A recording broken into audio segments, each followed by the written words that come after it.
News, Dr. Suraj Sagar, Chief of Infectious Diseases at Holy Name Medical Center in New Jersey. He joins Steve and Natasha live to discuss ways to help lower blood pressure, plus why cutting out carbs from your diet may not be the best idea.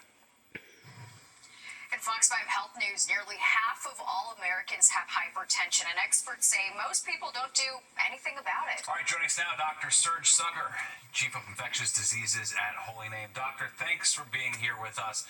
Walk us through exactly what hypertension is first, and then what this study found. Yeah, absolutely. So hypertension is elevated blood pressure, and there's two numbers. I always tell my patients, a systolic or upper number and diastolic or lower number. The upper number is how much pressure your heart has to beat against, and the lower number is the pressure when your heart relaxes. And the issue is that most people are walking around not knowing they have elevated BP or blood pressure or hypertension. Almost about 47%, so almost 1 in 2 Americans would be considered either hypertensive or pre-hypertensive, which means they're at risk of developing hypertension. And the key here, Steve and Natasha, is that this is called, in the medicine, the silent killer. There are no symptoms early on. People can walk around for years with elevated blood pressure and not know it. The problem is downstream, all the problems it causes: heart disease, kidney disease, increased risk of stroke. So this is really a major issue. And what this study has shown is not only are people not knowing they have hypertension, but those that do know they have hypertension oftentimes are poorly controlled. That means despite lifestyle interventions, so lifestyle can be things like eating less processed food, eating less salt, drinking more water, avoiding alcohol, avoiding smoking, of course, losing weight. And if those lifestyle changes don't work, then they move on to medications, which can be very effective. There's many classes of medications, so we have many different medications we can try for people that can tolerate and be effective. But for the vast majority of people, they are not well controlled. So this is certainly a major issue. This is a silent epidemic because oftentimes people don't realize until they've had a stroke, a heart attack, or they go to the doctor and realize, gee, I have kidney disease, that they realize the seriousness of this uncontrolled hypertension. It is very concerning. Doctor, I want to go to our next topic now. So a low-carb diet may be a quick way to lose weight, but experts warn doing so for a long time could set you up for health risks. So let's start with what are the benefits of cutting out carbs from your diet? So undoubtedly, it is very effective at losing weight. Studies looking at obesity going back to 1950s have shown that, and it was made popular in 1972 with the Atkins diet, which I think we've all heard about. So there's no doubt it can be very effective for some people. It can increase your good levels of cholesterol or HDL. It can lower your triglycerides or fats. It can help people lose weight if you're obese faster than it can with other diets. So there is some good aspects to it. I think we have to balance the good and the bad. The bad being, it's very hard for the average person to stay on a low-carb diet for long periods of time. After a few months, maybe they're trying on the holidays, for a wedding, for a special occasion, it really becomes very hard for the average person to have the willpower to avoid carbohydrates. And they may substitute, the problem is they may substitute that with animal fats, saturated fats, which are bad for people, obviously. It can increase your cholesterol, it can increase your triglycerides, it can lead a whole host of problems. So, of course, the quick question to answer is, what should you do? The idea is not to necessarily count your carbs, but really count the types of carbs you're taking. Look at the complex carbohydrates. Think fruits, vegetables, legumes, whole grains, things that take a time in your body to digest so they don't cause insulin spikes. Avoid refined carbohydrates like white sugar, like table sugar, like white bread, all the things that people like, unfortunately. Those are things that really cause damage. But carbohydrates have a lot of fiber. Fiber is good for the microbiome. The microbiome is the bacteria in our guts. Those things help us to all different metabolic processes in the body. So it's a tale of really not focusing so much on the type of the carbohydrates itself, but really focusing on the type of carbohydrate. Yeah, makes sense. All right, doctor, thank you so much for the advice. Good morning and welcome to Good Day Weekend. It's Saturday, February 7th.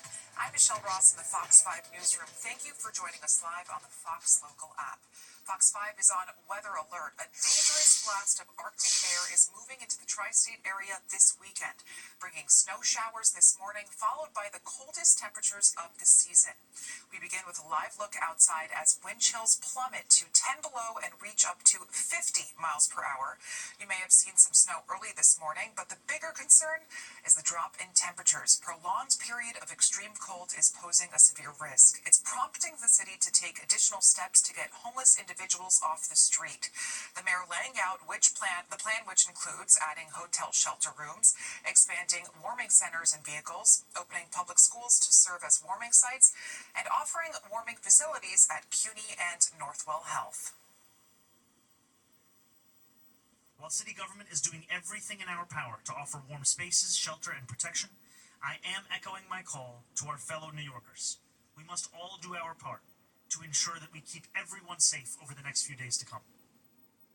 And there is no relief in sight this weekend. Today, crippling cold at 19 degrees with high winds. Tonight, just 5 degrees. Tomorrow, the cold stretch continues at 18 degrees and windy. Falling through the ice is a big concern in New York City right now. It's prompting the NYPD to take action and make sure its officers are trained to save people who try and pass over the ice and fall. Fox 5's Haley Fixler takes us to one of those training sessions. Try to get your belly onto the ladder. It's a necessary drill each winter. Why do we do this? If you look out behind you and beyond us here, you're going to see footprints, okay? People are transiting the ice.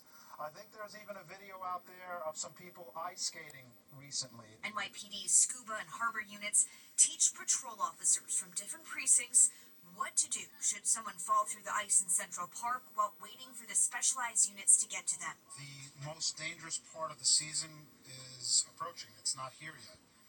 Once the temperatures start to rise, you will still see the same ice out here, but underneath it will be a lot thinner. And that's when people will still be venturing out, and that's when the ice could potentially break. We're not present 5 minutes away in an RAP as a first responder. We're not in the borough. We're in centralized locations. We respond to everywhere in the city. Our quickest means to get to a scene is via helicopter. It's probably much slower than what a local first responder can get here. Detective Robert Rodriguez has done this for 20 years. His most memorable time, 16 years ago. I was part of Miracle on the Hudson. I was a diver that jumped from the helicopter and egressed inside of Flight 1549, swam inside to look for victims. Rodriguez says while there are safety measures in place at the park, like these ice ladders stationed all around the perimeter of each body of water, people underestimate just how dangerous taking a chance to trek across the ice can be. In 5 to 10 minutes, you will be in a true medical emergency exposed to this water. In Central Park, Haley Fixler, Fox 5 News. And with the plunging temps expected this weekend, it's not just people who will be trying to stay warm. Fox 5's Jennifer Williams shows us how a cat rescue group right here in the city is taking steps to make sure our feline friends don't freeze. Sub-zero wind chills are expected to make for a dangerously cold weekend in the NYC area. And while it's easy for us to monitor the forecast, that's not the case for our four-legged friends. Overall, New York City is having a cat crisis, and when you add in this horrible weather, it just makes it 3 times worse. Puppy Kitty NYC currently houses roughly 100 kitties and 400 total in foster homes, but it's very difficult for the felines that have to fend for themselves.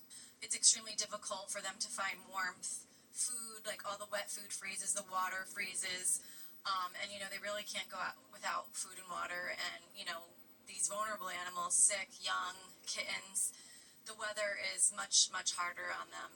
There are a few small things you can do that can make a huge difference in terms of life or death for cats living on the street. You can get in touch with your local organization. We're based out of Middle Village, Queens, but we try to, help as far as we can. Or just leave out food and water. Sometimes just water with a little hand warmer underneath it will last a few hours. So that's like a cat-shaped hole. You can also create a DIY cat shelter using a styrofoam cooler, trash bags, straw, and little sprinkle of catnip. Honestly, it's going to be so cold though. They're going to be so happy to have these. And if you need a little extra warmth this weekend, maybe consider taking one of these kitties home. In Middle Village, Queens, Jennifer Williams, Fox 5 News. It's so cute. Now, millions of Americans are cranking up the heat to fight the brutally cold temperatures throughout the country. The news comes as another cold front rolls into town this weekend. The Arctic freeze covering much of the U.S. is so cold it's stunning iguanas in Florida and forcing some zoos to even move penguins indoors. Now, there's a new worry whether the nation's already stressed electric grid can keep up pace with Americans cranking up the heat. You must design it for peak demand. as we sit here today, there's hundreds of gigawatts of excess generating capacity. We're not stressing the electricity grid right now. Certainly in the western United States, we're not stressing it at all. So when I hear politicians say, we just need more electrons on the grid, no, we don't. A new industry report finds that 10 of the country's 16 electric grids are at an elevated or high risk of energy shortfalls or blackouts over the next 3 years, especially in winter. Anyone who drives knows the cold weather we've been experiencing can really take a toll on your car. Fox 5's Duarte Geraldino got some tips on how to take care of your vehicle during these conditions. In this kind of cold, mechanics say winter washer fluid is a must. Some drivers, though, still use plain water in their reservoir to save money. But when temperatures drop, it freezes, and then you can't clear the salt spray. Without a windshield washer in this kind of weather, you can't drive it because you'll be blind on the road. That's Julio Cabrera. He owns Fordham Auto Plus on Jerome Avenue in the Bronx. He says the toughest problems are the ones drivers don't notice right away, especially when snow sits for days and then refreezes. My car has been parked. Thankfully, alternate side of the street parking has been suspended till Sunday. I just shoveled my car out yesterday, and the car won't be moved until I go to church on Sunday. But Cabrera says when a car sits, snow and slush can pack into places you don't see, including inside the wheels. Then you pull out, and the car starts shaking. The car sits there in the snow, and then you shovel your car out, and you start driving. You don't realize that there's snow stuck inside the wheel, and it creates an imbalance. Your wheel now is just out of balance. So as you get on the road, you don't even know why your car is shaking. His advice, clear the wheels and wheel wells before you drive, because in this cold, that ice may not melt for days. And watch what you drive over. Cabrera says snowbanks can rip down plastic panels underneath your car. That's what this damage can look like. So it's plastic, and when you try to go over the snow grabs, snow gets stuck and it pulls down, and it makes a lot of noise. This deep freeze can even cause fuel system trouble. Moisture can build up in the tank and then freeze. That's why some drivers use a fuel additive. The gas a lot of time has some level of water, so you get condensation inside the fuel tank, and that also freezes. So a lot of time you just buy additive and you put it in just to eliminate that. And batteries. Cabrera says this cold exposes weak batteries overnight. So a battery that's been fine can just suddenly fail when you're trying to get to work. Once temperature drops to where it's been like in the 5s and the 3s, any weak battery would not be able to start. So in this weather, use winter washer fluid, clear ice from your wheels, and test your battery if it starts slow. In the Bronx, Duarte Geraldino, Fox 5 News. Don't go away, we'll be right back. But first, here's the 7-day forecast for the week ahead.